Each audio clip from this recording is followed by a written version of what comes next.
ওই যে ওই যে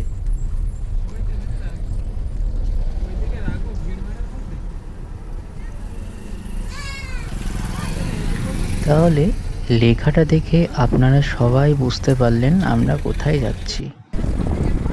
হ্যাঁ, ঠিকই ধরেছেন, আমরা মধ্যপ্রদেশের পশুপতিনাথ মন্দিরে রওনা দিচ্ছি। যাওয়ার পথে অনেক কিছু দৃশ্য আমরা দেখলাম, তার মধ্যে এটা একটা, যে গরু মোষ রাস্তার ওপর দিয়ে প্রচুর যাতায়াত করছিল। এবং অবশেষে আমরা যখন পশুপতিনাথ মন্দিরে পৌঁছালাম, সেখানের কিছু দৃশ্য, মন্দিরের মধ্যে ঠাকুরের ঘণ্টা দেখলাম, এবং এছাড়াও কিছুক্ষণ পরে আমরা কিন্তু ঠাকুরটিকেও দেখে ফেলেছিলাম, সেটা আপনাদের একটু পরেই দেখাবো। এখানে গো দেবতার মূর্তি আপনারা দেখছেন। আমরা যদি ওই মন্দিরের একটু পাশে আসি, তবে পাশ থেকেও ঠাকুরটিকে দেখা যায়। এবং এখানে মূর্তি রয়েছে দুটো, ওই যে সামনে দেখছেন ওখানেও মন্দির আছে।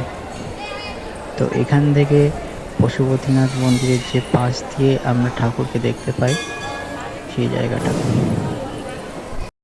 তো আমাদের উদ্দেশ্য যে জন্য সেই ঠাকুরের লিঙ্গটিকে আমরা এখানে দেখলাম।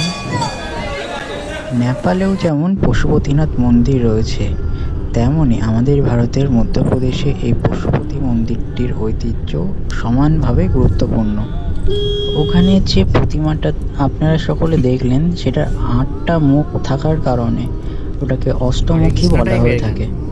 গল্প শোনা যায় যে একজন ধোবি এই নদীটির পাশেই একটা পাথরের উপর তার জামাকাপড় কাচতো।